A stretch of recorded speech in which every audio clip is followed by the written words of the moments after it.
Hello there guys, how you doing? Hope everybody's really well.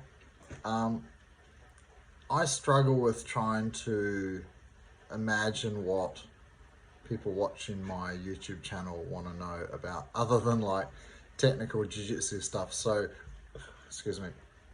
So I often find myself having a lot of thoughts in the car and stuff like this about, like maybe like what I think makes me and maybe my academy or the people that I train a little bit unique. And I think that today I was having a bit of a wander in the forest, and I thought, well, probably not a lot of people know about my passion for psychology. So uh, ever since I was really young, I had a deep-seated interest in like how we think and why we do the things that we do. So just almost exclusively the martial arts that I did for most of my life were Japanese born. A lot of Aikido, a lot of Judo, a lot of Karate and Jiu-Jitsu.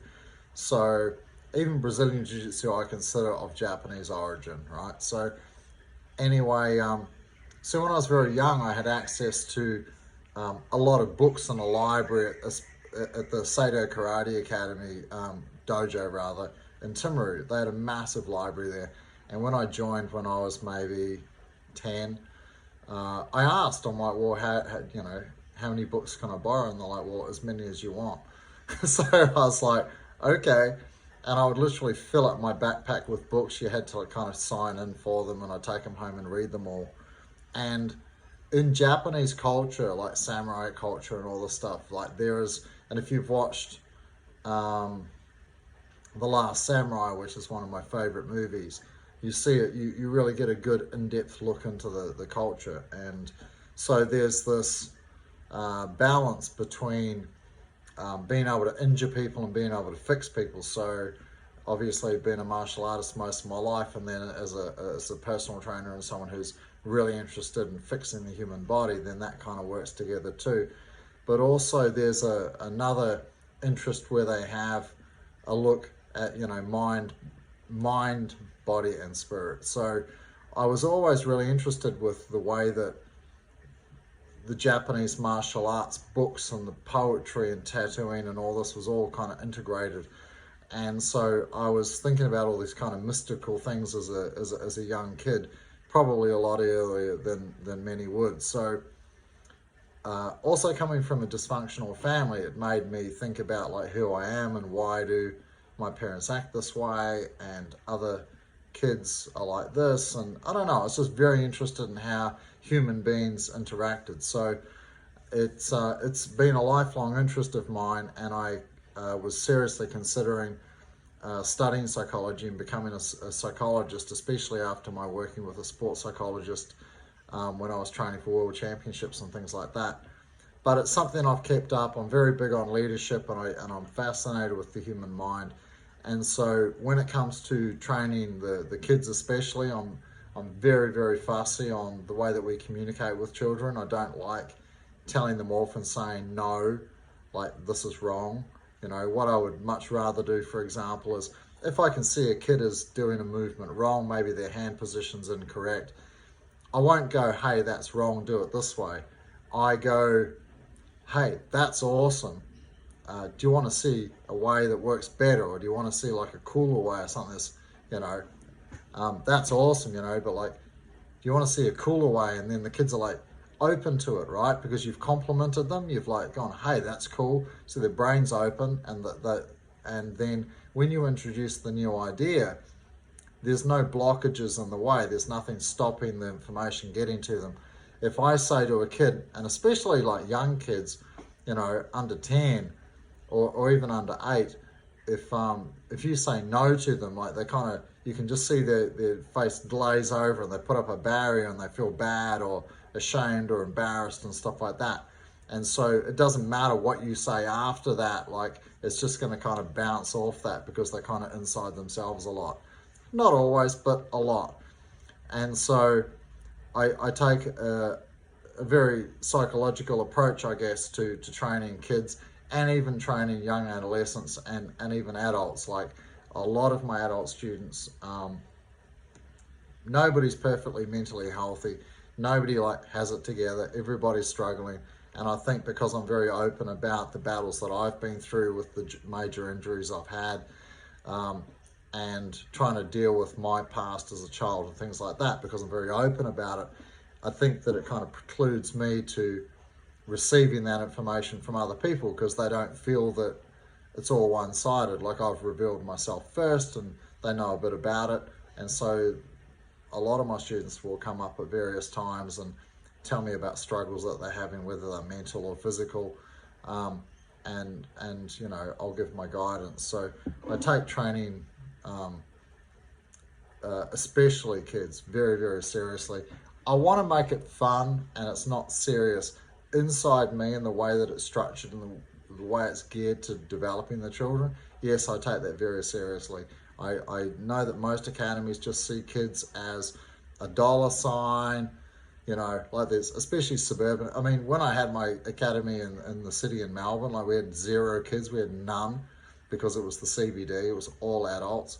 And I've always had a passion for training children, because martial arts was like absolutely pivotal in the survival of me during my childhood and my teens, again, mentally and physically. And so I want to be able to provide something that's really amazing for the kids. I don't ever take them for granted. I think they're all amazing. I think that people too often forget what it's like to be. Can you imagine being like a 5-year-old kid or a 4-year-old kid or a 6-year-old kid and walk into this martial arts academy that you didn't even know you were probably going to, because your parents have spent like a week or two researching what academy they want to take you to. They've looked at the photos, they've read about the coaches, they've done all this research, and then they kind of just grab the kid and take the kid, and then the kid walks in going, what the hell is this? Like, you know, and often the parents like pushing the kid onto the mat, the kid's freaking out, and I go over, I go, hey, it's totally cool, man. Like, just let them sit there and let them just like take in the environment. It's pretty intimidating, especially when there's a lot of kids running around yelling and screaming and having like unstructured play, and some of them are wrestling and things like this. For a new kid coming in, then it's a really scary experience. It's very intimidating. And so I want to give the kids the opportunity to realize that they're in control to some degree. Yeah, like I think young kids just feel that they're shunted around by the parents a lot. And I think that one of the first steps to building their self-confidence is giving them a voice and giving them respect. And so if I can see kids whose parents are pushing them onto the mat, and I can tell the kids are resistant, I'll go over and say, hey man, it's totally cool, sit down, I'm Rob, how you doing? I said, I know it can be intimidating, and I let them know that I understand where they're at, and I let the parents go, hey, if you want to bring them here 2 or 3 times, yeah, just so that the kids can watch, so that they feel comfortable, that's totally cool. There's no pressure. So then the kids are like, oh, okay, he kind of understands me, and if they're ready or when they're ready, you know, I'll go, hey, we're going to start now. Do you want to come jump on the mat? And they'll be like, yes or no. And if it's no, then that's okay. And if it's yes, then that's awesome, you know? And I think that, I mean, I get a lot of students from other academies now, because I think that, and what I'm told is like the majority of academies don't take training kids seriously. You know, like they haven't trained their coaches in how to train kids. They haven't invested time and energy. They don't have, I mean, I don't have a background in early childhood education either, but I certainly spend 2 hours or 3 hours every single day researching it, making notes. I really deeply think about the way that we structure the classes. I spend years training my kids coaches before they're allowed to take a class by themselves.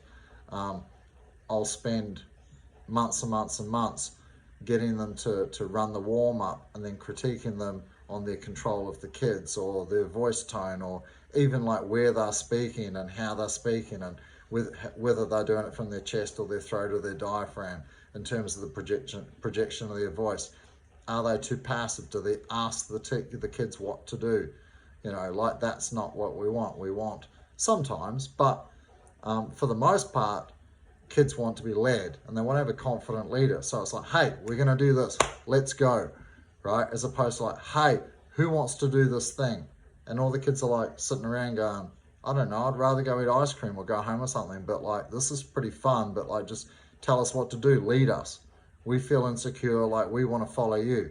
And so I'm very serious on how I train my coaches, which is probably why so many of my coaching staff go on to own and run their own successful academies.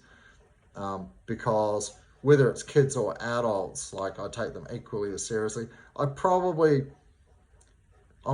more serious about the way that we train children because I know that it's such an important age for them, that we get kids who are insecure, who have come from broken homes, who have low self-confidence and all these sorts of things. And if we catch them and deliver them an amazing experience, we can change their lives forever. And, you know, they're adults when they come to me in their 20s and 30s and 40s. Well, it's a little harder to change them. And although you still can for sure. But, you know, like kids, we have them at an age where we can set them on an amazing trajectory to have a successful life and become amazing human beings. And then for them to be able to pay that forward. So any of the kids who have been with me for a year or more, I expect them to start helping others. Yeah.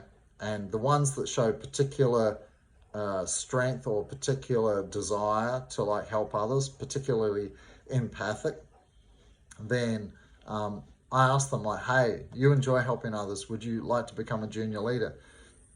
And so I start coaching them and how to coach the other kids as well, so that while they're in the class, then they know how to do what the coaches start to do. And we can start them from that age, which I think can only be a good thing. So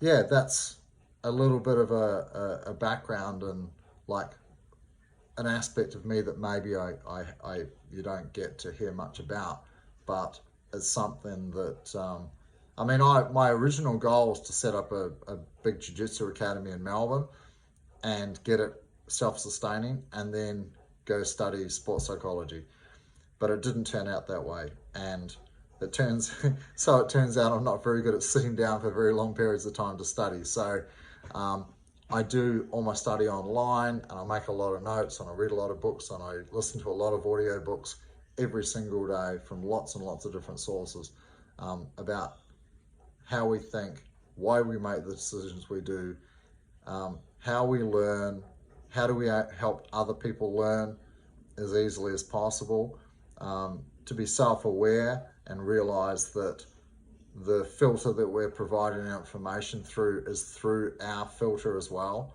So in the same way that psychologists have to receive psychology training themselves, or not even just training, but to be clients or customers themselves, so that they can be analyzed and they can be made self-aware of their behaviors, thoughts, patterns, experiences, and things like that, that they see the world through. And we have to be very self-aware so that we know that when we're dealing with a kid or an adult and we're giving advice, that we're looking at what they're telling us through almost a neutral lens, or at least be aware that our past experiences and thoughts and behaviors influence how we're perceiving what they're telling us.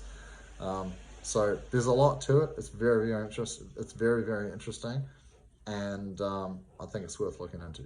Anyway, that's a little bit about me and some of the thoughts that go into training, like the non-physical side. But to me, there's like, that's kind of just one aspect of it. And then the other side is like, how do you deliver the teaching? How do you deliver the techniques that you know in your head and that your body has learned? How do you convey those to other people so that they can have the best experience possible and get out of it what they need? Anyway, that's me. It's another Friday done. Give me a yell. Any subjects that you'd like me to cover, I'm open for it. Let me know in the comments. Like and subscribe. Cheers, guys. Bye.